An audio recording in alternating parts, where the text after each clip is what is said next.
முருகன் பக்தர்கள் அனைவருக்கும் அன்பு வணக்கங்கள். என் அன்பு குழந்தையே, உன்னுடைய வாழ்க்கையில் நீ பல நபரை சந்தித்து பார்த்தும் விட்டாய். ஒவ்வொரு நபரும் ஒரு மாதிரி. உன்னுடைய அருகிலேயே இருந்து கொண்டு உனக்கு துரோகம் இழைப்பவர்களும் இருக்கிறார்கள். உனக்கு தொலைவில் இருந்தாலும் உனக்கு நல்லது செய்ய வேண்டும் என்றும் இருக்கிறார்கள். ஆனால் அவை யாவும் உன் கண்களுக்கு புலப்படவில்லை. இப்பொழுது உன்னுடைய துணை உன்னை நினைத்து கொண்டு மனம் உடைந்து அழுது கொண்டே இருக்கின்றார். ஆனால் அவர் அழுவதை உன்னால் மட்டுமே நிறுத்த முடியும் தங்கமே. ஏனென்றால் உன்னை நினைத்து நினைத்து நினைத்து உருகி உருகி உருகி அழுது கொண்டும் மிகுந்த மன வேதனையிலும் இருக்கின்றார். அந்த அளவிற்கு உன்மேல் பைத்தியமாகி இருக்கின்றார் தங்கமே. என்னுடைய உயிரான துணை, அதை உன்னால் மட்டுமே நிறுத்த முடியும். அவருடன் நீ சேரும் காலம் வந்துவிட்டது.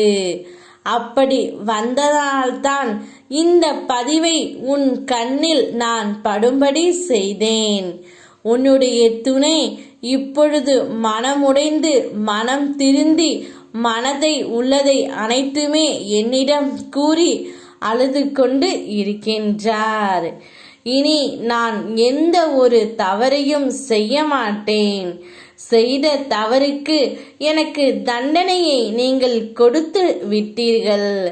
இனி என்னுடைய துணைக்கு எந்த ஒரு துரோகத்தையும் இனி கனவிலும் கூட நினைத்து பார்க்க மாட்டேன் அப்பா. எப்படியாவது அவர்கள் மனதை மாற்றி என்னை சேர்த்து வையுங்கள்.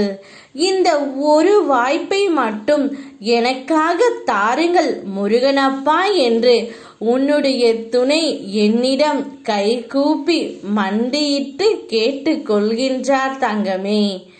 இப்படி அவர் அழுவதை பார்த்து என்னால் இருக்க முடியவில்லை. அதை உன்னிடம் சொல்லி உன் மனதை மாற்றத்தான் நான் வந்திருக்கின்றேன். அவர் அழுவதை உன்னால் மட்டுமே நிறுத்த முடியும் தங்கமே. அவர் இனி எந்த தவறையும் செய்ய மாட்டேன்.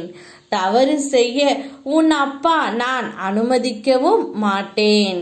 மன்னித்து ஏற்றுக்கொள். வாழ்க்கை சிறப்பாக இருக்கும்.